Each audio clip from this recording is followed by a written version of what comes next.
Chères spectatrices et chers spectateurs, aujourd'hui, nous voyageons dans le temps pour revenir à une époque qui a changé le cours de l'histoire de la communication. Au XIXe siècle, alors que le monde était en plein essor industriel, un inventeur visionnaire nommé Alexander Graham Bell a déposé un brevet qui allait bouleverser notre manière de nous connecter, le téléphone.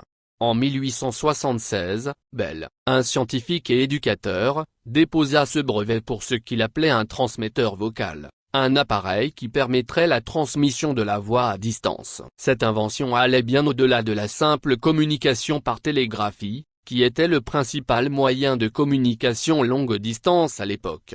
Lorsque Bell prononça ces mots célèbres lors de la première conversation téléphonique réussie avec son assistant, Thomas Watson, « Monsieur Watson, venez ici, je vous prie », il avait ouvert la porte à un monde nouveau. Le téléphone a permis de surmonter les barrières géographiques, connectant des amis et des familles séparées par des kilomètres, et facilitant les affaires et le commerce sur une échelle mondiale.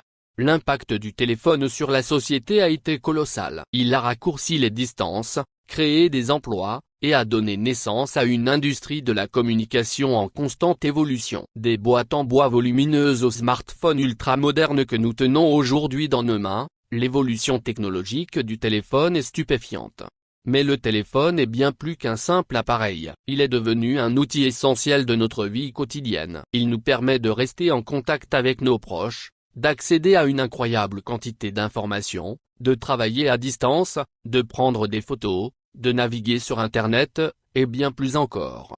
L'invention du téléphone par Alexander Graham Bell a donc marqué le début d'une ère nouvelle, celle de la communication instantanée. Aujourd'hui, le téléphone est un témoin silencieux de nos vies, un compagnon fidèle dans notre quête de connectivité et de connaissances. Alors, la prochaine fois que vous décrochez votre téléphone pour passer un appel, rappelez-vous qu'il y a plus d'un siècle, un homme visionnaire a ouvert la voie à ce monde de communication que nous tenons désormais entre nos mains.